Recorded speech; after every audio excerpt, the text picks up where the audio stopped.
નમસ્કાર વિદ્યાર્થી મિત્રો, બીકોમ સેમેસ્ટર 1 અર્થશાસ્ત્ર, જેમાં આજે આપણે ચર્ચા કરવાની છે માંગનો નિયમ.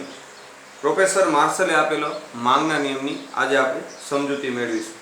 પ્રોફેસર માર્શલે પોતાના પુસ્તક પ્રિન્સિપલ્સ ઓફ ઇકોનોમિક્સમાં માંગના નિયમની રજૂઆત કરી છે. તેમાં તેઓ જણાવે છે કે જો અન્ય પરિબળો યથાવત કે સ્થિર રહે તો વસ્તુની કિંમત અને માંગ વચ્ચે વ્યસ્ત સંબંધ છે.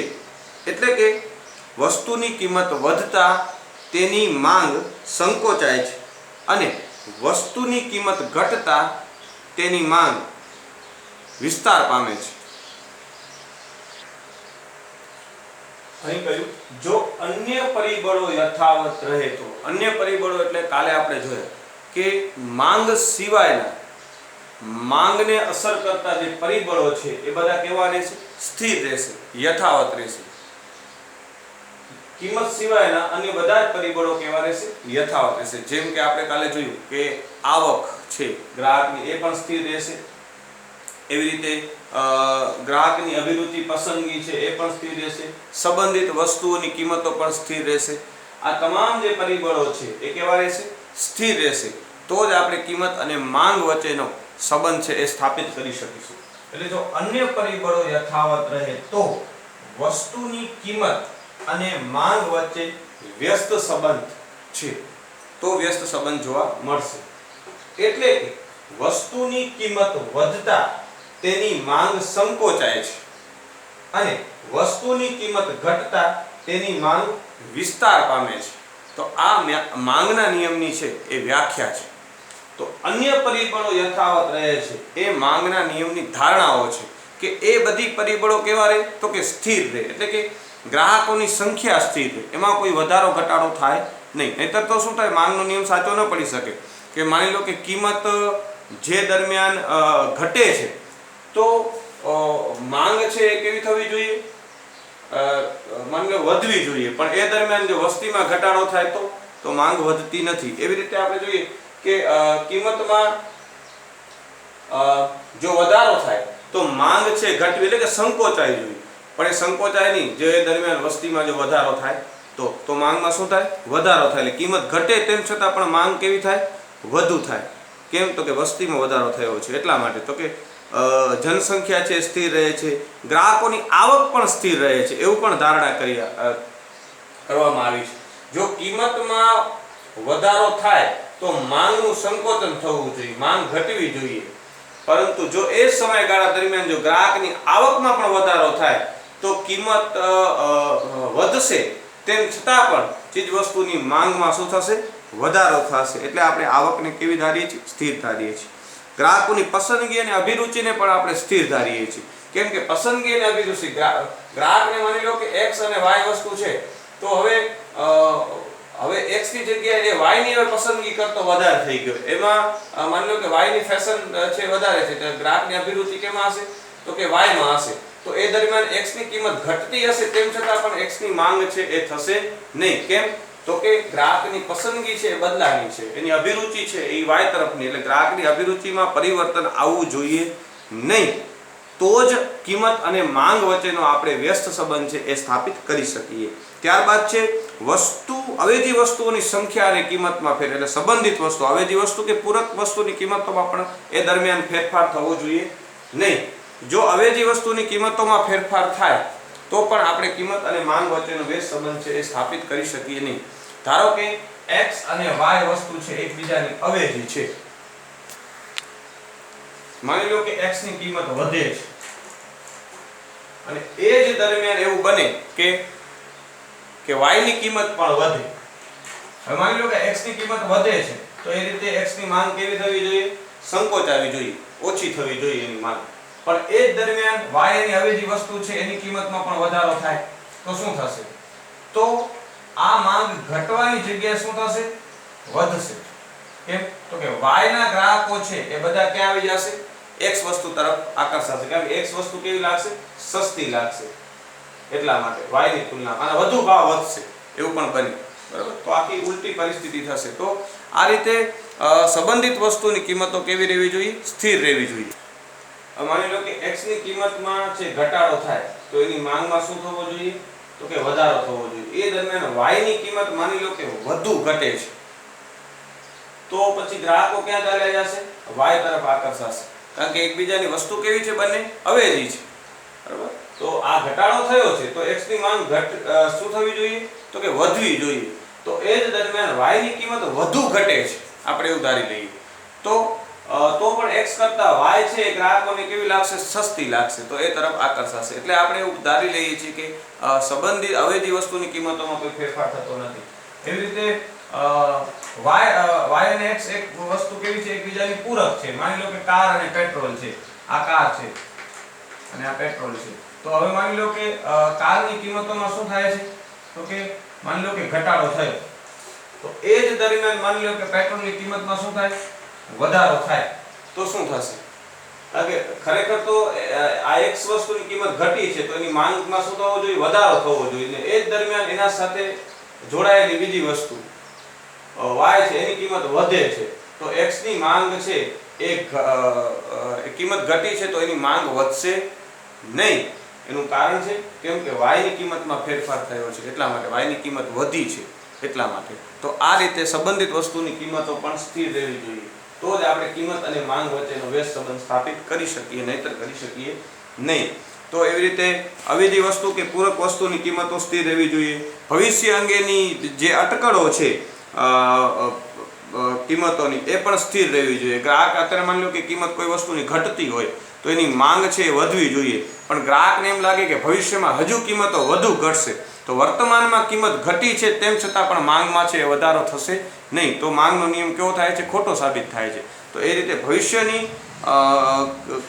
ભવિષ્ય અંગેની કિંમતની જે ગ્રાહકોની અટકળો છે તો એ કેવી રહેવી જોઈએ? સ્થિર રહેવી જોઈએ. આવકની વહેંચણી પણ કેવી રહેવી જોઈએ? સ્થિર રહેવી જોઈએ. આપણે જોયું હતું કાલે કે અગાઉ કે આવકની વહેંચણીમાં જો ફેરફાર થાય, ધનિકોની આવકમાંથી ધીરે ધીરે છે એ રાષ્ટ્રીય આવકમાં ગરીબો તરફ આવકની વહેંચણી વધુ થાય એટલે કે એ તરફ એમની જો આવક વધે તો આખું માંગનું જે છે એ આખું છે એ ફેરફાર થઈ જાય. એટલે કે આવકની વહેંચણી બદલાય તો એની અસર કેના પર થાય છે? માંગ પર થાય છે વસ્તુની. કોઈ એક વર્ગ છે એ કોઈ વસ્તુની માની લો કે માંગ કરતો હતો x, ગરીબ વસ્તુની વસ્તુ હતી x, તો એની માની લો કે કિંમતમાં વધારો થયો અને એ દરમિયાન જો એ લોકોની આવક વધે એ વર્ગની તો પછી એ કિંમત વધી છે તેમ છતાં પણ એ વસ્તુની માંગ કરશે. કેમ? તો કે એનું જે જીવન ધોરણ છે પહેલા કરતાં ઊંચું આવ્યું છે અને આવકમાં રાષ્ટ્રીય આવકમાંથી એનો હિસ્સો થોડોક છે એ વધ્યો છે તો એટલે આવક એની વધી છે તો પણ માંગનો નિયમ અહીં ખોટો સાબિત થાય છે. એટલા માટે આવકની વહેંચણીમાં કોઈ ફેરફાર થતો નથી. આ તમામ જે છે અન્ય પરિબળો એ કેવા રહે છે? સ્થિર રહે છે. એ બધા સ્થિર રહે છે. માત્ર ફેરફાર થાય છે તો કેમાં થાય છે? કિંમતમાં થાય છે. આ બધા પરિબળો જો સ્થિર રહે અને જો કિંમતમાં ફેરફાર થાય તો એની અસર માંગ પર કેવી થશે? તો કિંમત અને માંગ વચ્ચે સંબંધ કેવો હશે? વ્યસ્ત સંબંધ હશે. તો કિંમત વધશે તો માંગ છે એ સંકોચાશે, કિંમત ઘટશે તો ચીજ વસ્તુની માંગ છે એ વિસ્તાર પામશે. આ સંબંધ તો સ્થાપિત કરી શકાય કે અન્ય પરિબળો યથાવત રહે. અન્ય પરિબળો યથાવત રહે એવી ધારણા અહીં કરવામાં આવી છે ચોક્કસ સમયગાળા દરમિયાન. કારણ કે લાંબા ગાળે તો આ બધા પરિબળો કેવા હોય છે? ફેરફારક્ષમ હોય છે. એટલા માટે અહીં ધારણા કે ચોક્કસ સમયગાળા દરમિયાન અન્ય પરિબળો કેવા હોય છે? સ્થિર આપણે ધારીએ છીએ. ધારણા કરવી પડે છે કે આ બધું સ્થિર રહે તો આ આમ થાય, નહીતર થાય નહીં. તો આ માંગનો નિયમ છે આ કેટલીક ધારણાઓ પર આધારિત છે. હવે માંગના નિયમની માંગની અનુસૂચિ દ્વારા સમજૂતી મેળવીએ. એક વ્યક્તિ કે કુટુંબના ઘઉં માટેની માંગ અહીં દર્શાવેલી છે. અહીં કિંમત દર્શાવેલી છે, અહીં માંગ છે ઘઉંની કિલોગ્રામમાં દર્શાવેલી છે. જ્યારે કિંમત 1 રૂપિયો છે ઘઉંની ત્યારે ઘઉંની માંગ કેટલી છે? તો કે 50 કિલોગ્રામ છે. હવે કિંમત વધીને 2 રૂપિયા થાય છે ત્યારે ઘઉંની માંગ કેટલી થાય છે? 40 રૂપિયા થાય છે. 10 નો ઘટાડો થયો. હવે જોઈએ તો કિંમત 3 રૂપિયા જ્યારે થાય છે વધીને ત્યારે 30 માંગ થાય છે. 4 રૂપિયા કિંમત થાય છે ત્યારે માંગ 20 થાય છે. અને કિંમત જ્યારે 5 રૂપિયા થાય છે ત્યારે ઘઉંની કિલો દીઠ એની માંગ થાય છે 10 કિલોગ્રામ. તો આમ કિંમત જેમ જેમ વધતી જાય છે તેમ તેમ માંગમાં શું થતું જાય છે? માંગનું સંકોચન થતું જાય છે, ઘટતું જાય છે માંગ. અને જેમ જેમ આમથી આપણે વિચારીએ કિંમત જેમ વધે, 5 રૂપિયા થાય છે તો 10 રૂપિયા માંગ, 10 કિલોગ્રામ માંગ છે, 4 રૂપિયા થાય તો 20, 3 રૂપિયા થાય તો 30, 2 રૂપિયા થાય તો 40, 1 રૂપિયો થાય તો 50. તો આમ માંગ કેવી થાય છે? વિસ્તાર પામે છે. તો અહીં માંગના નિયમની આપણે અનુસૂચિ દ્વારા સમજૂતી મેળવી. આ એક વ્યક્તિ કે કુટુંબની છે. એવી રીતે જ્યારે દરેક વ્યક્તિઓની માંગનો જ્યારે આપણે સરવાળો કરીએ ત્યારે આપણને કુલ માંગ મળે છે. તો કુલ માંગને પણ આપણે સમયગાળાના સંદર્ભમાં છે એ સપાઈ શકીએ કે એક અઠવાડિયા દરમિયાન લોકોની છે આટલી માંગ હતી અને કિંમતો આટલી હતી, આટલો ફેરફાર થયો તો છે એ માંગમાં આવા ફેરફાર થાય. એમ કુલ માંગના સંદર્ભમાં પણ આપણે માંગની અનુસૂચિ છે એ છે દર્શાવી શકીએ છીએ. અહીં આપણે સમજૂતી માટે માત્ર વ્યક્તિ અને કુટુંબના ઘઉંની વસ્તુ માટેની માંગ છે એ દર્શાવી છે. હવે આ અનુસૂચિને આપણે આકૃતિ દ્વારા સમજીએ. આકૃતિમાં રજૂઆત આપણે જોઈએ. જ્યારે કિંમત 1 રૂપિયો છે ત્યારે માંગ કેટલી છે? 50 એકમની છે. હવે કિંમત જેમ વધી 2 રૂપિયા થઈ તો માંગ આ તરફ કેવી થઈ? સંકોચન પામી અને 40. પછી કિંમત જ્યારે 3 રૂપિયા થઈ છે ત્યારે ફરી પાછી માંગ આ તરફ છે ગતિ સંકોચન થાય છે. જેમ જેમ કિંમત વધતી જાય છે તેમ 4 રૂપિયા જ્યારે કિંમત થઈ ત્યારે વળી પાછું સંકોચન થઈને માંગ કેટલી થઈ ગઈ? 20 એકમ થઈ ગઈ. 5 રૂપિયા કિંમત થઈ તો ફરી પાછું માંગનું આમ સંકોચન થયું અને કેટલી થઈ? 10 રૂપિયા થઈ. કિંમત જેમ જેમ વધતી જાય છે તેમ માંગનું શું થતું જાય છે? આમ સંકોચન થતું જાય છે. એવી રીતે આપણે જોઈએ કે કિંમત 5 રૂપિયા છે ત્યારે માંગ કેટલી છે? 10 રૂપિયા છે. હવે કિંમત જેમ જેમ ઘટતી જાય છે તે માંગ છે આમ કેવી થતી જશે? આ તરફ વિસ્તાર પામતી જશે. ફરી પાછું 4 રૂપિયા થી તો આમ 3 રૂપિયા થઈ, પછી 30 રૂપિયો થઈ. કિંમત જેમ જેમ ઘટતી જાય છે તે માંગ છે એ કેવી થતી જાય છે? વિસ્તાર પામતી જાય છે. આમ કિંમત અને માંગ વચ્ચે વ્યસ્ત સંબંધ છે. અહીં માંગ રેખાનો આ ઢાળ છે. આ માંગ ડીડી શું છે? માંગ રેખા છે. એ બધા બિંદુઓને જોડે છે. A B C D E અને માંગ રેખા બને છે જે ડીડી માંગ રેખા છે. આ માંગ રેખાનો ઢાળ કેવો છે? ઋણ ઢાળવાળી છે. ઋણ ઢાળવાળી એટલા માટે છે કે કિંમત શું થાય છે? ઘટે છે તો માંગ શું થાય છે? વિસ્તાર પામે છે. કિંમત વધે છે તો માંગનું શું થાય છે? સંકોચન થાય છે. જેમ વધારો ઘટાડો કે વિસ્તરણ સંકોચન જ્યારે આપણે કરીએ ત્યારે ઢાળ કેવો આવે? ઋણ ઢાળ વાળો આવે છે. આ ઋણ ઢાળ છે. આ કેવો કહેવાય? ઋણ ઢાળ. આમ હોય તો કેવો કહેવાય? ધન ઢાળ કહેવાય. તો ધન ઢાળ ક્યારે થાય? કે જ્યારે કિંમતમાં વધારો થાય તો માંગમાં વધારો થાય તો ધન ઢાળ કહેવાય. પરંતુ અહીં શું છે? કિંમત વધે છે તો માંગ ઘટે છે એટલે કે સંકોચન પામે છે. તો આ માંગ રેખાનો ઢાળ કેવો છે? ઋણ ઢાળ છે. ઋણ ઢાળ શા માટે આવે છે? તો કે કિંમત અને માંગ વચ્ચે વ્યસ્ત સંબંધ છે તેમ આપણે આકૃતિ દ્વારા સ્પષ્ટ જોઈ શકીએ છીએ. તો આ સમજૂતી હતી કિંમત અને માંગ વચ્ચે વ્યસ્ત સંબંધ. માંગના નિયમમાં આ રીતે દર્શાવવામાં આવ્યો છે. હવે આ કિંમત અને માંગ વચ્ચે વ્યસ્ત સંબંધ છે તો એના કારણો શું છે એની હવે આપણે સમજૂતી મેળવીએ. માંગના નિયમની સમજૂતી મેળવીએ કે કિંમત જ્યારે ઘટે છે ત્યારે માંગ છે એ વિસ્તાર પામે છે. કિંમતમાં જ્યારે વધારો થાય છે ત્યારે માંગ સંકોચન પામે છે. તો આનું કારણ શું છે? માંગ રેખાનો ઢાળ ઋણ શા માટે આવે છે? તો એક કારણ છે માંગનો જે નિયમ છે એ માર્શલે ઘટતા સીમાંત તુષ્ટિગુણના નિયમના આધારે આપ્યો છે. આપણને ખબર છે કે માર્શલે કહ્યું હતું કે તુષ્ટિગુણને માપી શકાય છે. તો નાણાંના માપદંડ દ્વારા તુષ્ટિગુણને માપી શકાય છે. કોઈ પણ વ્યક્તિ જ્યારે કોઈ વસ્તુ માટે વધુ કિંમત ચૂકવવા તૈયાર થાય છે ત્યારે તે વ્યક્તિને એ વસ્તુમાંથી તુષ્ટિગુણ છે એ વધુ પ્રાપ્ત થતો હશે તો જ એ વધુ કિંમત ચૂકવવા તૈયાર થાય એવું માર્શલે કહ્યું હતું. એટલે કે માર્શલ માને છે કે તુષ્ટિગુણને આપણે નાણાંના માપદંડ દ્વારા માપી શકીએ છીએ. એટલે ગ્રાહક જ્યારે વસ્તુની ખરીદી કરવા જાય છે બજારમાં, ત્યારે તેની જરૂરિયાતો એ વસ્તુ કેટલા પ્રમાણમાં સંતોષે છે, એટલે કે એને એ વસ્તુમાંથી કેટલો તુષ્ટિગુણ મળે છે એ, અને બજારમાં એ વસ્તુની કિંમત છે તે, એ તુષ્ટિગુણ અને આ કિંમત સાથે ગ્રાહક શું કરે છે, સરખામણી કરે છે અને પછી એ વસ્તુની શું કરે છે, ખરીદી કરે છે. તો માંગના નિયમમાં ઘટતા તુષ્ટિગુણનો નિયમ જોવા મળે છે, એટલે જ કિંમત અને માંગ વચ્ચે વ્યસ્ત સંબંધ આવે છે. હવે આ ઘટતા સીમાંત તુષ્ટિગુણનો નિયમ શું છે? પહેલા તો જોઈએ સીમાંત એટલે શું, તો કે સીમાંત એટલે વધારાનો એક એકમ, જેને આપણે સીમાંત તરીકે ઓળખીએ છીએ. તો આ વધારાના એક એકમ દ્વારા પ્રાપ્ત થતો તુષ્ટિગુણ, એટલે કે વધારાનો એક એકમ માનવ જરૂરિયાત સંતોષવામાં કેટલો ફાળો આપે છે, તેને આપણે સીમાંત તરીકે ઓળખીએ છીએ. તો કોઈ પણ વસ્તુનો જ્યારે આપણે ઉપભોગ કરીએ, 1 એકમ 2 એકમ 3 એકમ 4 એકમ, જેમ જેમ એનો આપણે ઉપભોગ કરતા જઈએ, તેમ વધારાનો એક એકમ જે આપણે લઈએ છીએ, ઉપયોગમાં લઈએ છીએ, તેમાંથી જે પ્રાપ્ત થાય છે આપણને તુષ્ટિગુણ, એ કેવો થતો જશે, ક્રમશઃ ઘટતો જશે.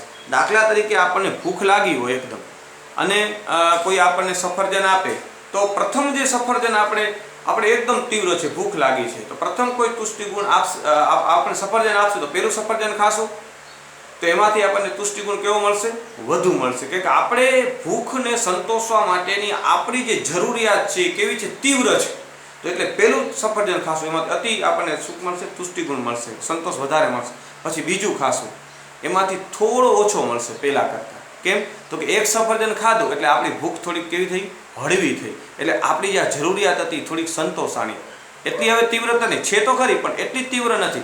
પછી બીજું સફરજન ખાધું, તો બીજું સફરજનનું જેવું એકમ ખાધું તે વળી પાછી થોડીક ભૂખ સંતોષાણી. પછી ત્રીજું ખાધું તો એનાથી વળી થોડીક ભૂખ સંતોષાણી. એટલે પહેલામાં જેટલો તુષ્ટિગુણ મળતો હતો એના કરતાં બીજામાં ઓછો મળ્યો, ત્રીજામાં એનાથી પણ તુષ્ટિગુણ ઓછો મળ્યો, પછી ચોથું ખાધું એમાંથી એનાથી પણ તુષ્ટિગુણ ઓછો મળ્યો, પછી પાંચમું એમાંથી એનાથી ઓછો તુષ્ટિગુણ મળ્યો. આમ વધારાના એક એકમમાંથી પ્રાપ્ત થતો તુષ્ટિગુણ છે એ કેવો થતો જશે, ઘટતો જશે. એનું કારણ છે કે જેમ જેમ વ્યક્તિ વસ્તુનો એક એકમનો ઉપયોગ કરતો જાય છે, તેમ તેની જરૂરિયાત છે એ સંતોષાતી જાય છે. માટે વધારાના એક એકમમાંથી પ્રાપ્ત થતો તુષ્ટિગુણ છે એ કેવો થતો જશે, ઘટતો જશે. એટલે પ્રથમ જ્યારે એને ભૂખ લાગી હશે એકદમ તીવ્ર, ત્યારે કોઈ એને એમ કહેશે કે એક સફરજનના 50 રૂપિયા, તો એ 50 રૂપિયા આપવા તૈયાર થશે. પછી બીજું જ્યારે સફરજનનો એકમ ખાશે ત્યારે એના 50 રૂપિયા આપવા તૈયાર નહીં થાય, કદાચ 40 રૂપિયા આપવા તૈયાર થાય. પછી ત્રીજાના 40 રૂપિયા પણ આપવા તૈયાર નહીં થાય, માની લો કે 30 રૂપિયા આપવા તૈયાર થાય. પછી ચોથાના તો 30 રૂપિયા પણ આપવા નહીં તૈયાર થાય. આનું કારણ શા માટે નહીં આપવા તૈયાર થાય? પછી એની જરૂરિયાત એટલી તીવ્ર ધરાવતી નથી, એટલા માટે એટલે વ્યક્તિ જ્યારે બજારમાં વસ્તુ ખરીદવા જાય છે ત્યારે એ વસ્તુમાંથી પ્રાપ્ત થતો તુષ્ટિગુણ, એટલે કે એને એ વસ્તુની કેટલી જરૂરિયાત છે તે, અને સામે વસ્તુની કિંમત કેટલી છે તે, એની શું કરે છે, સરખામણી કરે છે, અને પછી એ વસ્તુની શું કરે છે, ખરીદી કરે છે. તો આ ઘટતા સીમાંત તુષ્ટિગુણના નિયમના આધારે માર્શલે છે એ માંગના નિયમની સમજૂતી આપી છે. ગ્રાહક છે એ તર્કબદ્ધ હંમેશા કિંમત સાથે સીમાંત તુષ્ટિગુણની શું કરે છે, સરખામણી કરે છે. ગ્રાહક કિંમતથી ઓછો તુષ્ટિગુણ ધરાવતા એકમો ખરીદતો નથી. આવા એકમો ખરીદવામાં તેને શું જાય છે, નુકસાન જાય છે. પણ કિંમત ઘટે તો ગ્રાહક આ એકમો ખરીદવા છે તૈયાર થાય છે. આમ કિંમત ઘટતા ખરીદી વધે છે. માની લો કે આ એક વસ્તુ છે, x વસ્તુ, એની કિંમત માની લો કે 100 રૂપિયા છે. કેટલી? 100 રૂપિયા છે. હવે ગ્રાહક છે તો આ x વસ્તુની 100 રૂપિયા આપવા તૈયાર નથી થતો. કેમ? તો કે એના જીવનમાં આ x વસ્તુની એટલી ઉપયોગિતા નથી, અત્યારે જરૂરિયાત નથી. 100 રૂપિયા સાથે સરખાવે છે, ભાઈ 100 રૂપિયા તો ઘણા છે, એવી કંઈ આપણને જરૂર છે એની આટલી બધી ઊંચી કિંમત આપવાની. કેમ? તો કે એની જરૂરિયાત એટલી તીવ્ર છે નહીં, એટલે નથી આપતો. હવે માની લો કે કિંમત ઘટે છે અને કેટલી થઈ જાય છે, 50 રૂપિયા થઈ જાય છે. કિંમતમાં શું થયો, ઘટાડો થયો, અને કેટલા થઈ ગયા, 50 રૂપિયા થઈ ગયો. પછી ગ્રાહક છે એ 50 રૂપિયા આપવા તૈયાર થશે કે ચાલો 50 રૂપિયા થયા છે તો એ વસ્તુ ખરીદી લઈએ, એટલી તો આપણને જરૂર છે પણ એટલી તીવ્ર નથી. એટલે એને તુષ્ટિ ગુણ એ વસ્તુ x માંથી મળતો એને તુષ્ટિ ગુણ અને કિંમતની સરખામણી કરી તો એ 100 રૂપિયા જ્યારે આપતો હતો ત્યારે એ વસ્તુમાંથી 100 રૂપિયા કરતાં એને ઓછો તુષ્ટિ ગુણ પ્રાપ્ત થતો હતો, એટલે 100 રૂપિયા આપવા તૈયાર થતો ન હતો. હવે અહીંયા એ 50 રૂપિયા આપવા તૈયાર થયો, કેમ કિંમત ઘટી એટલે 50 રૂપિયા થઈ ગયા. હવે 50 રૂપિયાની વસ્તુ ખરીદવા તૈયાર થયો, એનો અર્થ એ કે 50 રૂપિયા જેટલો તો તુષ્ટિ ગુણ મળે જ છે, અથવા તો એને 50 રૂપિયા કરતાં વધારે પણ મળતો હોય, 60 જેટલો, પણ પ્રથમ એને શું એટલો પ્રાપ્ત થતો નહોતો. એટલે કિંમત જ્યારે ઘટે છે ત્યારે આ રીતે ખરીદીમાં શું થાય છે? વધારો થાય છે. હવે માની લો કે આના 50 રૂપિયા ખરીદી કરે છે, આ વસ્તુની કિંમત 50 રૂપિયા છે. હવે માની લો કે કિંમત વધી જાય અને 70 રૂપિયા થઈ જાય છે, તો ફરી પછી ગ્રાહક છે એ આ વસ્તુની માંગ કેવી કરી નાખશે? ઘટાડી નાખશે. તો ઘટાડી એટલા માટે નાખશે કેમ? તો કે કિંમત વધી તો કિંમતમાં વધારો થયો, તો એ કિંમતમાં વધારો થયો છે અને એ વસ્તુમાંથી એને તુષ્ટિ ગુણ કેવો મળે છે? એ કિંમતમાં વધારા કરતા એને કેવો મળે છે? ઓછો મળે છે. એટલો તુષ્ટિ ગુણ એને મળતો નથી, તો એ વસ્તુ ખરીદી શું કરે છે? ઓછી કરી નાખે છે. તો આમ કિંમત જ્યારે વધે છે ત્યારે ખરીદી ઘટી જાય છે અને કિંમતમાં જ્યારે ઘટાડો થાય છે ત્યારે ખરીદીમાં શું થાય છે? વધારો થાય છે. એનું કારણ એક આ છે, ઘટતા સીમાંત તુષ્ટિ ગુણનો નિયમ. ગ્રાહકને એ વસ્તુની જેટલી કિંમત ચૂકવવા તૈયાર થાય છે અને સામે વસ્તુમાંથી એને કેટલો તુષ્ટિ ગુણ મળે છે એની શું કરે છે? સરખામણી કરે છે.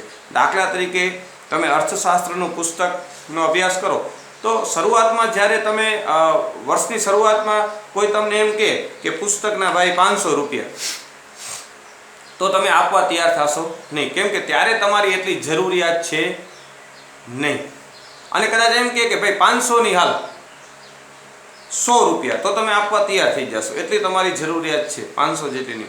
પરંતુ એક્ઝામ નજીક આવી ગઈ, હવે થોડાક જ દિવસ, 8 જ દિવસ કે 10-15 દિવસ બાકી રહ્યા છે અને તમારું પુસ્તક ક્યાંક ખોવાઈ ગયું અને બજારમાં ક્યાંય પુસ્તક મળતું નથી હવે બહુ ઝડપથી, અને કોઈ એમ કહે છે કે પુસ્તકના 500 રૂપિયા 100ની જગ્યાએ, તો પછી તમે આપવા તે માટે તૈયાર થઈ જશો. કેમ? તો કે અત્યારે તમારી એ પુસ્તક માટેની જરૂરિયાત કેવી છે?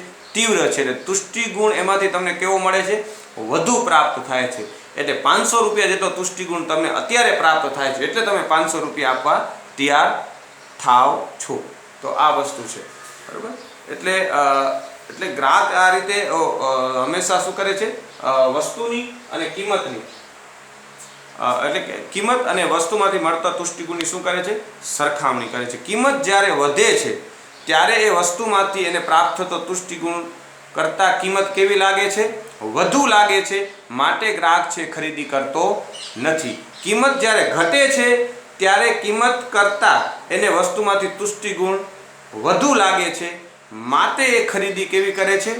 વધુ કરે છે. તો આમ ઘટતા સીમાંત તુષ્ટિ ગુણના નિયમના કારણે કિંમત અને માંગ વચ્ચે છે એ વ્યસ્ત સંબંધ છે એ જોવા મળે છે.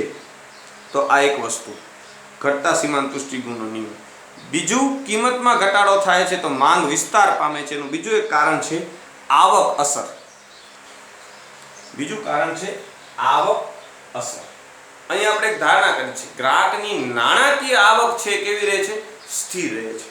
હવે કિંમત જ્યારે ઘટે છે, કોઈ વસ્તુની ઘટાડો થાય છે, ત્યારે ગ્રાહકની વાસ્તવિક આવકમાં શું થાય છે? વધારો થાય છે. માટે ગ્રાહક પહેલા કરતા વધુ એકમો છે એ ખરીદે છે. અને કિંમતમાં જ્યારે વધારો થાય છે ત્યારે ગ્રાહકની વાસ્તવિક આવક ઘટે છે, માટે પહેલા કરતા એ ચીજવસ્તુના એકમો ઓછા ખરીદે છે. તો આમ કિંમત વધવાથી કે ઘટવાથી ગ્રાહકની વાસ્તવિક આવકમાં શું થાય છે? ફેરફાર થાય છે, માટે ખરીદીમાં વધારો કે ઘટાડો થાય છે. તો આ અસર છે આવક અસર. આ વસ્તુને એક ઉદાહરણ દ્વારા સમજીએ કે 10 રૂપિયા કિંમત છે. 10 રૂપિયાની કિંમત, કોઈ એક વસ્તુની કિંમત કેટલી છે? માની લો એક વસ્તુ છે એની કિંમત 10 રૂપિયા છે અને ત્યારે 10 એકમો ગ્રાહક છે ખરીદે છે. તેનો કુલ ખર્ચ કેટલો થાય છે? રૂપિયા 100 થાય છે. 100 રૂપિયા ખર્ચ થાય છે. હવે માની લો કે કિંમત ઘટી અને કેટલી થઈ ગઈ? 5 રૂપિયા થઈ ગઈ કિંમત, અને ત્યારે 10 એકમની ખરીદી અહીં ગ્રાહક કરે છે. તો હવે એનું ઉત્પાદન ખર્ચ કેટલું, એટલે એનું ચીજ વસ્તુ પાછળનો ખર્ચ કેટલું થશે? 50 રૂપિયા થશે. તો આ કિંમત ઘટવાથી એની વસ્તુ પાછ ખર્ચવા માટેનો ખર્ચ છે એ કેવું થયું? ઘટી ગયું. કેટલા રૂપિયા ઘટ્યા? તો કે 50 રૂપિયા ઘટ્યા. 50 રૂપિયાની એની શું થઈ? વસ્તુમાં બચત થઈ. તો 50 રૂપિયા જે બચ્યા એની પાસે એની આવકમાં વધારો થયો, એ વાસ્તવિક આવક એની વધી. તો આ 50 રૂપિયાથી એ વધુ ચીજ વસ્તુના એકમો છે એ ખરીદી શકશે. એટલા માટે એ 10 એકમની માંગની જગ્યાએ હવે કેટલા એકમની માંગ કરશે? તો કે 20 એકમની માંગ કરે છે. એ 10 ની જગ્યાએ 20 એકમની માંગ એને કરી. તેના પાછળનું કારણ શું હતું? તો કે ગ્રાહકની વાસ્તવિક આવકમાં શું થયો છે? વધારો થયો 50 એકમનો. માટે પેલા કરતા વધુ એકમો ખરીદે છે. અને માની લો કે હવે આપણે એવું ધારીએ કે આ 10 રૂપિયાની હવે કિંમત વધે છે. તો માની લો કે આ કેટલા થઈ જાય? 20 રૂપિયા કિંમત થઈ જાય છે. તો ગ્રાહકનો આ ખર્ચ કેટલો થઈ જશે? 200 રૂપિયા ખર્ચ થઈ જશે. ખર્ચમાં શું થયો? વધારો થયો. તો 100 રૂપિયા જેટલો ખર્ચમાં શું થાય છે? વધારો થાય છે. નો કુલ ખર્ચ કેટલો થઈ જાય છે? 200 રૂપિયા જેટલું થઈ જાય છે. તો અહીં 100 રૂપિયા એનું વધારાનું ખર્ચ થશે કિંમત વધવાથી. તો અહીં કિંમત વધી છે એ ગ્રાહક પોતાની કિંમતમાં વધારો થયો એટલે ગ્રાહક ખરીદી શું કરશે? અહીં ઘટાડશે. અને માની લો કે 10 એકમની જગ્યાએ ગ્રાહક કેટલી કરી નાખશે? 5 એકમ કરી નાખશે. એટલે ફરી પાછું એ 100 રૂપિયા ખર્ચ કુલ કરશે. તો આ ખરીદીમાં શું થઈ ગયો? એટલે 10 એકમ ખરીદતો હતો, હવે ગ્રાહક કેટલો ખરીદતો થઈ ગયો? 5 એકમ ખરીદી કરતો થઈ ગયો. આ કિંમતમાં શું કિંમતમાં વધારો થતા એની ખરીદીમાં શું થયો? ઘટાડો થઈ ગયો. 10 એકમની જગ્યાએ 5 એકમ ખરીદતો થઈ ગયો. તો એનું કારણ છે કે ગ્રાહકની કિંમત વધવાથી ગ્રાહકની વાસ્તવિક આવકમાં શું થાય છે? ઘટાડો થાય છે. અહીં 100 રૂપિયા જેટલા વાસ્તવિક આવકમાં શું થાય છે? ઘટાડો થાય છે. તો આ રીતે જ્યારે કિંમતમાં ઘટાડો થાય છે ત્યારે વાસ્તવિક આવક વધે છે, અને કિંમતમાં જ્યારે વધારો થાય છે ત્યારે ગ્રાહકની વાસ્તવિક આવકમાં શું થાય છે? ઘટાડો થાય છે. એટલા માટે આ રીતે ખરીદીમાં છે એ વધારો ઘટાડો થાય છે. તો આ કિંમત વધે છે ત્યારે વાસ્તવિક આવક કેવી થાય છે? ઘટે છે. અને કિંમત ઘટે છે ત્યારે વાસ્તવિક આવક છે એ વધે છે. તો આમ એટલા માટે ખરીદીમાં વધારો કે ઘટાડો થાય છે. તો તેને આપણે કિંમત અસર તરીકે ઓળખીએ છીએ. તો આ કિંમત અસરના કારણે પણ જ્યારે કિંમત ઘટે છે ત્યારે ખરીદી વધે છે, અને કિંમતમાં જ્યારે વધારો થાય છે ત્યારે ખરીદીમાં ઘટાડો થાય છે. એના પાછળનું એક કારણ આ આવક અસર પણ જવાબદાર છે તેમ આપણે કહી શકીએ. ત્યારબાદની જે અસર છે હવે મહત્વની એ છે, ત્રીજું કારણ છે કે અવેજી અસર પણ કેટલેક અંશે જવાબદાર. ત્રણેય અસરો ભેગી હોય છે. જ્યારે કિંમત ઘટે છે ત્યારે ખરીદીમાં વધારો થાય છે, તો એમાં ત્રણેય અસરો જવાબદાર હોય છે. ઘટતા સીમાંત તુષ્ટિગુણનો નિયમ કેટલેક અંશે જવાબદાર છે, કેટલેક અંશે આવક અસર જવાબદાર છે, અને કેટલેક અંશે છે એ અવેજી અસર જવાબદાર છે. તો હવે આપણે જોઈએ અવેજી અસર. અવેજી અસર. અવેજી અસર એટલે કે ચીજ વસ્તુની જે અવેજી વસ્તુઓ હોય છે એને આપણે કોઈ પણ વસ્તુની અવેજી વસ્તુઓ બજારમાં કેટલી છે એના પર આધાર રાખે છે અવેજી અસરનો. તો બજારમાં માની લો કે X વસ્તુ છે તો એની અનેક અવેજી વસ્તુ અવેલેબલ હોય બજારમાં. દાખલા તરીકે આ એક સાબુ છે, X નામની વસ્તુ છે, સાબુ છે. તો સાબુ બનાવતી અનેક બ્રાન્ડ આપણને જોવા મળે છે સાબુની, અલગ અલગ પ્રકારની. તો માની લો કે આની કિંમતમાં જો વધારો થાય, X ની કિંમતમાં વધારો થાય, કિંમત વધે છે, તો હવે આની ખરીદી શું થશે? ઘટશે. તો ઘટે છે એનું કારણ એ છે કે આની જો બજારમાં અવેજી વસ્તુ, સાબુ તો ઘણી બધી આપણને ખબર છે બ્રાન્ડ છે અલગ અલગ પ્રકારની. તો કોઈ એક કામ તો શું છે? એક જ કામ છે કે સાબુથી નાહવાનું કામ છે. તો હવે આની કિંમત વધે છે તો Y નામનો સાબુ પણ બજારમાં છે, Z નામનો પણ સાબુ બજારમાં છે, E નામનો પણ સાબુ છે. તો આની કિંમત જ્યારે વધારો થાય છે ત્યારે ગ્રાહક છે X ની માંગ કેવી કરે છે? ઘટાડે છે. ઘટાડે છે એટલા માટે કે બજારમાં બીજા વિકલ્પો ઉપલબ્ધ છે.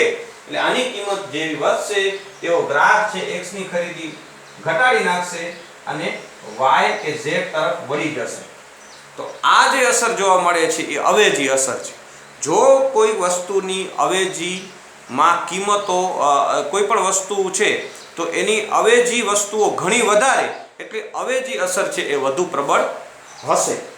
તો આ વસ્તુ છે તો અવેજી વસ્તુ. અને જ્યારે કિંમતમાં માની લો કે ઘટાડો થાય છે x ની કિંમતમાં, ત્યારે શું થશે કે x ની ખરીદીમાં શું થાય છે? વધારો થાય છે. કેમ કે એની અવેજી વસ્તુ છે. તો અન્ય y કે z નો ઉપયોગ જે વ્યક્તિ કરે છે સાબુનનો, તો એ લોકો પણ એને y કે z કરતા છે x સસ્તો લાગશે એટલે એ લોકો પણ x ખરીદવા માટે લલચાશે. એટલે x એ લોકો પણ ખરીદશે કેમ કે અવેજી વસ્તુ છે. y ની તો x ચાલે, બરોબર, x ની તો z ચાલે કારણ કે એકબીજાની અવેજી છે, કામ એનું એક જ છે. તો પછી ગ્રાહક છે એ આ તરફ આકર્ષાશે. તો આ રીતે કિંમત ઘટે છે ત્યારે ખરીદીમાં શું થાય છે? વધારો થાય છે. તો આમ કેટલોક વધારો કે ઘટાડો કિંમતમાં જો ફેરફાર થાય છે, કિંમત ઘટે છે તો ખરીદી છે એ વધે છે, એના પાછળનું એક કારણ અવેજી અસર પણ છે. કિંમત વધે છે તો ખરીદી ઘટે છે તો એનું કારણ પણ એક અવેજી અસર પણ છે. આ રીતે એક વસ્તુની કિંમતની તુલનામાં બીજી વસ્તુની કિંમતમાં જો ફેરફાર થાય આવી રીતે, એટલે કે સાપેક્ષ ભાવોના માળખામાં ફેરફારને લીધે માંગના પ્રમાણમાં જે ફેરફાર થાય છે તેને અવેજી અસર કહે છે. સાપેક્ષ ભાવના માળખામાં ફેરફાર એટલે કે x અને y અને z ને e ને આપણે કીધી કે આ બધી વસ્તુ કેવી છે? અવેજી છે. તો x ની તુલનામાં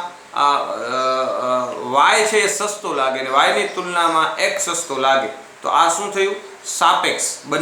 બંનેની કિંમતોની તુલના કરે છે ગ્રાહક અને પછી એ રીતે નિર્ણય લે છે. તો અવેજી અસર આપણે કહીએ છીએ. આપણે માંગના નિયમમાં અવેજી વસ્તુની કિંમતો કેવી ધારી હતી? સ્થિર ધારી હતી કે એમાં ફેરફાર નથી થતો. એ વાત સાચી. તો પાછું એવું ન થાય, માની લો કે x ની કિંમતમાં ફેરફાર થાય, ઘટાડો થાય, તો એ જ દરમિયાન y ની કિંમતમાં છે એ વધુ ઘટાડો થાય તો પાછું શું થશે? તો x ની કિંમત અહીંયા ઘટી છે તેમ છતાં પણ ગ્રાહકો ક્યાં ચાલે જશે? y તરફ ચાલે જશે. એટલા માટે આપણે એમ કહીએ છીએ કે અવેજી વસ્તુની કિંમતો કેવી રહે છે? સ્થિર રહે છે. એ બધી કિંમતો સ્થિર જ છે, માત્ર x ની કિંમત ઘટે છે તો પછી x ની માંગમાં શું થશે? વધારો થશે. તો y ખરીદતો ગ્રાહક x તરફ આવશે કે z વસ્તુ ખરીદતો ગ્રાહક છે x તરફ આવશે કેમ કે એની કિંમત ઘટી છે એટલા માટે. તો આને આપણે ઓળખીએ છીએ અવેજી અસર તરીકે ઓળખીએ છીએ. સામાન્ય રીતે અવેજી અસરની સરખામણીમાં આવક અસર ઓછી પ્રબળ હોય છે. અવેજી અસર છે એ વધુ પ્રબળ જોવા મળે છે આ ત્રણેયમાં.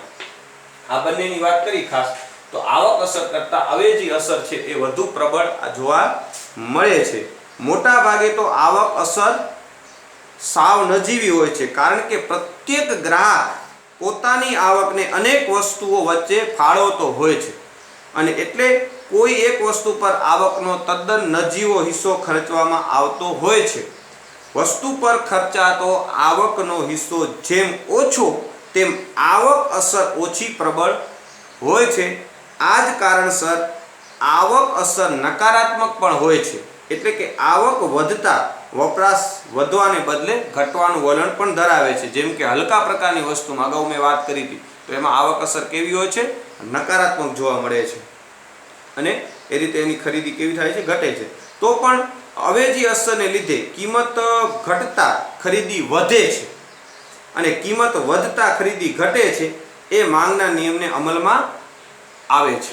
આ રીતે ઉપર જણાવેલા આ ત્રણેય કારણો, આ જે કારણો છે ત્રણેય કારણો, ઘટતા સીમાંત તુષ્ટિગુણનો નિયમ, આવક અસર અને અવેજી અસરને લીધે કિંમત ઘટે ત્યારે ચાલુ ગ્રાહકો વધુ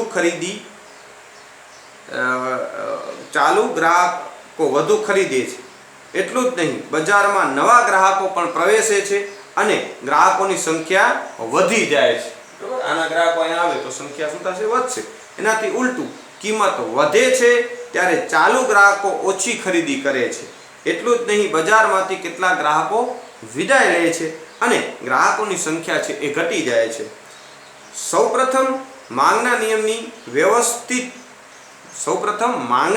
વ્યવસ્થિત સમજૂતી માર્શલે આપી. આ માંગનો નિયમ આપણે જોયો. માર્શલે આ માટે એક વસ્તુની પરિસ્થિતિમાં ઘટતા સીમાંત તુષ્ટિગુણના નિયમનો ઉપયોગ કર્યો. ઘટતા સીમાંત તુષ્ટિગુણના નિયમના આધારે માર્શલે માંગના નિયમની સમજૂતી આપી. અને ગ્રાહક સામે અનેક વસ્તુઓ હોય એવી પરિસ્થિતિના સંદર્ભમાં અવેજી અસરના ખ્યાલનો છે એ ઉપયોગ કર્યો. આના આધારે આપી અને ગ્રાહક સામે અનેક વિકલ્પો છે એ રીતે અવેજી અસર છે એનો ઉપયોગ કર્યો. અવેજી અસરના ખ્યાલનો ઉપયોગ માર્શલે કર્યો. એ પછી ના સિદ્ધાંતો માર્શલ પછી પણ માંગના નિયમના સિદ્ધાંતોમાં થોડા ફેરફાર કરી. એટલે કે એ પછી હિક્સ અને એલન વગેરે આધુનિક અર્થશાસ્ત્રીઓએ આવક અસરનો ખ્યાલ ઉમેરીને માંગના નિયમની માર્શલે આપેલી સમજૂતીની જે અધૂરાપ હતી, જે માર્શલની કેટલીક મર્યાદાઓ હતી, તે હિક્સ અને એલન નામના અર્થશાસ્ત્રી દ્વારા છે એને દૂર કરવામાં આવી. અગાઉ આપણે તક રેખા તટસ્થ રેખાના આધારે જ્યારે આપણે જોશું ત્યારે એમને જે સમજૂતી આપી છે એ આવક અસરને છે એ ધ્યાનમાં રાખીને આવક અસરનો ખ્યાલ એમાં ઉમેરી આવક અસરના ખ્યાલની સાથે સમજૂતી હિક્સ અને એલને આપેલી છે. એ પછી આપણે એની ચર્ચા કરીશું. તો આ રીતે કિંમતમાં જ્યારે ઘટાડો થાય છે એટલે કિંમત અને માંગ વચ્ચે જે વ્યસ્ત સંબંધ છે, તો એ વ્યસ્ત સંબંધમાં પાછળના આ ત્રણ કારણો જવાબદાર છે: ઘટતા સીમાંત પુષ્ટિગુણનો નિયમ, આવક અસર અને અવેજી અસર. તો આ રીતે આપણે સમજૂતી આપવાની છે. હવે માંગના નિયમના કેટલાક અપવાદો છે એની હવે આપણે ચર્ચા કરીએ. એટલે કે માંગના નિયમના અપવાદો કે માંગના નિયમની કેટલીક મર્યાદાઓ તરીકે પણ ઓળખાય છે, કે જ્યાં માંગનો નિયમ છે એ સાચો પડતો નથી, તો એને આપણે કહીએ છીએ માંગના નિયમના અપવાદો. એક તો માંગનો નિયમ ક્યાં સાચો ન પડે કે જો અન્ય પરિબળો જે આપણે કીધા જો એ યથાવત ન હોય, જો એમાં ફેરફાર થતો હોય, તો કિંમત અને માંગ વચ્ચેનો વ્યસ્ત સંબંધ આપણે સ્થાપિત કરી શકતા નથી. તો આ એક એની મર્યાદા છે કે જો માંગનો નિયમ કિંમત અને માંગ વચ્ચે આપણે વ્યસ્ત સંબંધ સ્થાપિત કરવા માંગીએ છીએ ત્યારે અન્ય પરિબળો છે એને આપણે સ્થિર ધારવા પડે છે, તો જ કિંમત અને માંગ વચ્ચે વ્યસ્ત સંબંધ સ્થાપિત કરી શકીએ છીએ. આ સિવાયના પણ કેટલાક અપવાદો છે તેને આપણે જોઈએ. માંગના નિયમનો પ્રથમ અપવાદ છે ગિફન વસ્તુ. તો ગિફન વસ્તુના સંદર્ભમાં માંગનો નિયમ છે એ સાચો પડતો નથી. તો તે આપણે જોઈએ કે ગિફન વસ્તુઓ એટલે હલકા પ્રકારની એવી વસ્તુઓ કે જેમાં માંગનો નિયમ લાગુ પડતો નથી. 19મી સદીના બ્રિટિશ અર્થશાસ્ત્રી રોબર્ટ ગિફને આવી વસ્તુ તરફ છે એ ધ્યાન દોર્યું હતું. આપણે જાણીએ છીએ કે ઘઉં અને ચોખાની સરખામણીમાં બાજરી અને મકાઈ હલકા પ્રકારની વસ્તુઓ છે. એટલે ગરીબ વ્યક્તિઓ સામાન્ય રીતે બાજરી અને મકાઈ પર ગુજરાન ચલાવતા હોય છે. બાજરી અને મકાઈની કિંમત ઘટે તો તેમની ખરીદ શક્તિ છે કેવી થાય છે? વધે છે. એટલે કે ખરીદ શક્તિ વધે છે. એટલે કે બાજરી અને મકાઈની કિંમતોમાં જો ઘટાડો થાય તો એ લોકોની વાસ્તવિક આવક શું થાય છે? વધે છે. તો હવે વાસ્તવિક આવક વધી, એમની ખરીદ શક્તિ શું થશે? વધશે. તો એ ખરીદ શક્તિ એમની વધશે તો એ પછી એ ઘઉં શું કહેવાય મકાઈ કે બાજરી ખરીદશે નહીં, તો એ લોકો સારો પ્રકારનું જે અનાજ છે, ઘઉં છે કે સારા ચોખા છે, તો એ તરફ એ ખરીદી વધારશે. એટલે અહીં જો એની વસ્તુની કિંમત ઘટી છે, કીધું ને કે આપણે હલકા પ્રકારની વસ્તુ કે બાજરી છે, મકાઈ છે, એની કિંમતમાં જો ઘટાડો થાય છે તો ગ્રાહકોની છે ખરીદ શક્તિ કેવી થાય છે? વધે છે. તો તેઓ ઘઉં અને ચોખા વાપરવા માટે છે એ લલચાય છે. ફરી પાછી એની કિંમત વધારતા નથી. એટલે કે અહીં કિંમત એની ઘટે છે હલકા પ્રકારની વસ્તુની, તો એની ખરીદતી વધતી નથી. માંગના નિયમ પ્રમાણે આપણે શું કીધું કે એની કિંમત ઘટે તો માંગ કેવી થાય છે? વધે છે. તો અહીં એની માંગ વધશે નહીં. આપણે જોઈએ છીએ કે એવી રીતે ઘઉં અને બાજરાની જો કિંમત એવી રીતે શું કહેવાય બાજરી અને જુવાર કે હલકા પ્રકારના જે અનાજ છે એની કિંમત ઘટે તો ગ્રાહકની વાસ્તવિક આવકમાં વધારો થાય. તો એ વાસ્તવિક આવક જેની વધે છે એનાથી ફરી પાછો એ જ વસ્તુ ખરીદતો નથી, પરંતુ સારી ક્વોલિટીનું જે છે અનાજ છે એ ખરીદવા માટે લલચાય છે, એની ખરીદી કરે છે. તેઓ ઘઉં અને ચોખા વાપરે છે. એટલે અંશે બાજરી અને મકાઈની જરૂરિયાત કેવી થાય છે? ઘટે છે. પરિણામે બાજરી અને મકાઈની ખરીદી કેવી થાય છે? ઘટે છે. આમ બાજરી અને મકાઈની કિંમત ઘટતા ખરીદી કેવી થાય છે? ઘટે છે, વધતી નથી. તો આ એક એના માંગના નિયમની શું છે? મર્યાદા છે, એટલે ગિફન વસ્તુઓમાં માંગનો નિયમ છે એ કામ કરતો નથી. ત્યારબાદ છે પ્રતિષ્ઠામૂલક વસ્તુઓ. પ્રતિષ્ઠામૂલક વસ્તુના સંદર્ભમાં પણ માંગનો નિયમ છે એ સાચો પડતો નથી. પ્રતિષ્ઠામૂલક વસ્તુમાં જેમ કે હીરા, મોતી, ઘરેણાં, સોનું, આ છે સોનાના ઘરેણાં, તો આ બધી કેવું છે? પ્રતિષ્ઠામૂલક વસ્તુઓ છે. તેમનું મૂલ્ય ઊંચું હોય છે, તેથી તેમનો વપરાશ કરનારને સમાજમાં પ્રતિષ્ઠા મળે છે. ધનિકો પ્રતિષ્ઠા મેળવવાના હેતુથી જ આવી વસ્તુઓ છે એ ખરીદતા હોય છે. પણ આ વસ્તુની કિંમત ઘટે તો એટલા અંશે છે એ એમનું પ્રતિષ્ઠા મૂલ્ય છે એ વસ્તુનું ઘટે છે, અને પરિણામે તે વસ્તુની ખરીદી છે એ કેવી થાય છે? ઓછી થાય છે. પ્રતિષ્ઠામૂલક, આમ કોઈને આમ ધનિક વ્યક્તિ હોય તો એ આમ દેખાવડો કરવા માટે કે ઓહો કે અમે આટલી ઊંચી કિંમતનું સોનું પહેરીને, તો સમાજમાં એમ લાગે કે ઓ ભાઈ, ઓ જો કે ઘરેણા સોનાના પહેરીને નીકળે તો અમે એની પ્રતિષ્ઠા જાણે વધી જાય. એટલે કે આવું પ્રતિષ્ઠામૂલક કે સમાજમાં એક પોતાની એક અલગ છાપ ઊભી કરવા માટે, એક પ્રતિષ્ઠા દર્શાવવા માટે છે આવી વસ્તુઓની છે એ ધનિકો છે એ ખરીદી કરતા હોય છે. તો આનું જે મૂલ્ય ઊંચું, તેમ એની પ્રતિષ્ઠામૂલક જે છે કિંમત છે એ કેવી હોય છે? ઊંચી હોય છે. અને જો આની કિંમત ઘટે સોના કે એની હીરાની, તો સમાજમાં આવા વ્યક્તિઓ જે છે, ધનિક વ્યક્તિઓ, તો આવી પ્રતિષ્ઠામૂલક વસ્તુઓનું છે એટલા પ્રમાણમાં એની ખરીદી કેવી કરે છે? ઘટાડે છે. તો એ પ્રતિષ્ઠામૂલક મૂલ્યનું કિંમત ઘટે છે તો ઘટી જાય છે. તો પછી ને જેમ કિંમત એની ઊંચી થાય તેમ એ લોકો એની ખરીદી કેવી કરે છે? વધુ કરે છે. કેમ કે એ પ્રતિષ્ઠા દર્શાવે છે. એટલે કે પ્રતિષ્ઠામૂલક વસ્તુઓ છે. સમાજમાં એટલે આવી વસ્તુ ઊંચી કિંમતે જો વસ્તુ ખરીદી હોય તો સમાજમાં પ્રતિષ્ઠા મેળવવા માટે, પ્રતિષ્ઠા દેખાડવા માટે એ લોકો આવી વસ્તુ છે એ ખરીદતા હોય છે, પ્રતિષ્ઠામૂલક વસ્તુઓ. તો જેમ આની કિંમતો ઊંચી, તેમ એની ખરીદી કેવી હોય છે? વધુ હોય છે. જેમ એની કિંમત નીચી થઈ જાય તેમ એમ પ્રતિષ્ઠા મૂલ્ય છે કેવું થઈ જાય છે? ઘટી જાય છે. તો એની ખરીદી આવા ધનિક લોકો કેવી કરે છે? ઓછી કરે છે. તો અહીં માંગનો નિયમ શું પડે છે? ખોટો સાબિત પડે છે. માંગનો નિયમ કિંમત જેમ વધે તો ખરીદી ઘટવી જોઈએ. તો અહીં તો જેમ કિંમત વધે તેમ ખરીદી કેવી થાય છે? વધુ થાય છે. અને કિંમત ઘટે છે તો ખરીદી વધતી નથી, પરંતુ કેવી થાય છે? ઘટે છે. તો આવી પ્રતિષ્ઠામૂલક જે વસ્તુઓ છે તેના સંદર્ભમાં માંગનો નિયમ છે એ કેવો થાય છે? ખોટો સાબિત થાય છે. કે સૌથી વધારે તો સોનું કોણ ખરીદે? તો કે ધનિક વ્યક્તિઓ જ ખરીદે છે. સામાન્ય વ્યક્તિના બાબતમાં નથી. એ તો એવું વિચારતા છે કે સોનું સસ્તું થાય તો ખરીદે. પણ કુલ માંગ જે થાય છે સોનાની, એ સૌથી વધારે કોણ કરતા હોય છે? તો કે ધનિક વ્યક્તિઓ જ કરતા હોય છે. તો સોનાની કિંમતો જેમ જેમ ઊંચી જાય તેમ તેમ એની કિંમતો છે, એની ખરીદી છે એ લોકો કેવી કરે છે? ધનિક વ્યક્તિઓ વધુ કરતા હોય છે.